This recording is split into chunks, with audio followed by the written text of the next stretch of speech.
જિલ્લા પંચાયતના આરોગ્ય કર્મીઓ છેલ્લા 11 દિવસથી હડતાલ ઉપર ઉતરેલા છે। તેવા સમયે કોંગ્રેસના ધારાસભ્ય વિરજીભાઈ ઠુમર દ્વારા તેમની મુલાકાત લેવામાં આવેલી હતી અને આરોગ્ય કર્મીઓના પડતર પ્રશ્નોનું ઝડપથી નિવારણ લાવવા માટે અનુરોધ કરેલો હતો।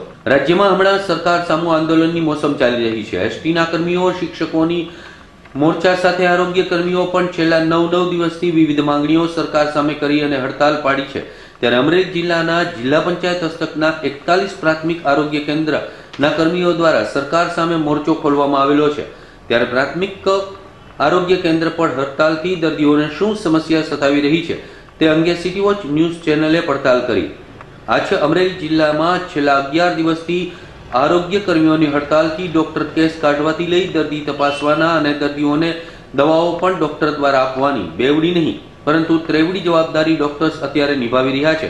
ત્યારે ગ્રામ્ય કક્ષાએથી આવતા દર્દીએ લેબ ટેકનિશિયન ન હોવાથી ગ્રામજનોએ દૂર ઇલાજ માટે જવું પડે છે।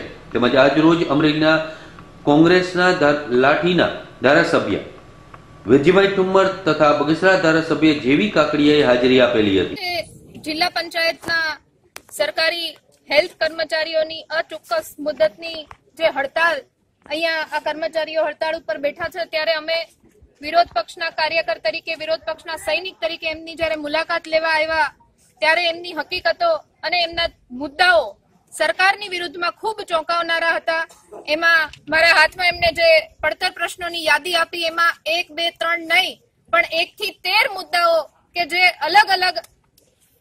એમના જે અલગ અલગ સમસ્યાઓ છે એ છતી કરે છે। આ 13 મુદ્દાઓ ત્યારે ખૂબ દુઃખ સાથે કહેવું પડે કે આ ભારતીય જનતા પાર્ટી જે વિકાસની વાતો કરે છે, જે ગુજરાતને મોડલ તરીકે આખા દેશમાં ઉપજાવી રહી છે, ત્યારે અહીંયા આવીને જોતા, સાંભળતા અને આ સમસ્યાઓની સાથે રૂબરૂ થતા ખૂબ દુઃખ સાથે કહેવું પડે છે કે આ ગુજરાત એ કોઈ વિકાસનું મોડલ નથી। આ ગુજરાત એ પડતીનું મોડલ છે। આ ગુજરાતથી જે સમસ્યાઓ કર્મચારીઓ દ્વારા લોકોની સમક્ષ મૂકવામાં આવે છે, જ્યારે કર્મચારીઓ હાલ બેહાલ હોય, જ્યારે એ લોકો રાનપાન થતા હોય ત્યારે લોકોના પ્રશ્નનું નિરાકરણ કઈ રીતના આવી શકે એ અહીંયા ગુજરાત સરકારની પડતીનું પ્રતીક રૂપ આ કર્મચારીઓનું આંદોલન દર્શાવી રહ્યું છે।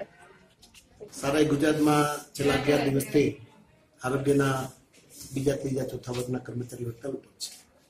ટેકનિકલ કર્મચારીઓ હડતાલ ઉપર છે। તેના કારણે મમતા દિવસ થતા નથી। 10,000 બાળકો રસીથી વંચિત રહ્યા છે।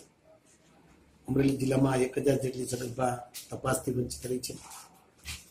સ્વાઇન ફ્લુના બનાવ બન્યા છે। શેડુભા, સારકુલ્લા બાળ મરણ થયા છે।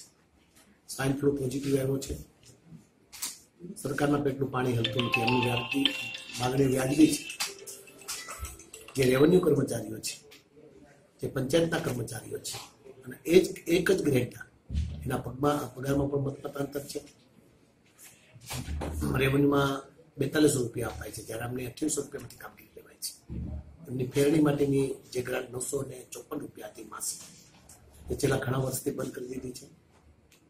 સરકાર કર્મચારીઓને દબાવી, ધમકાવી, તમે કામ નહીં કરો તો તમને છૂટા કરી દેવા છે એવી ધમકી આપી તેમની પાસેથી નિયમ વિરુદ્ધનું કામ લેવાય છે।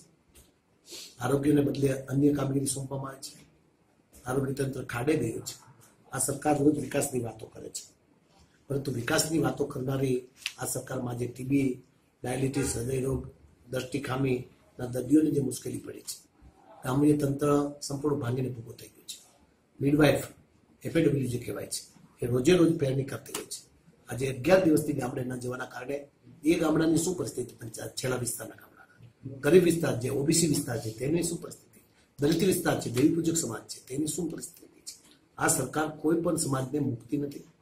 ત્યારે આજે આરોગ્ય કર્મચારી અમરેલી જિલ્લામાં તાલુકાના આજે ઉપવાસ ઉપર બેઠા તેની મુલાકાત લીધી।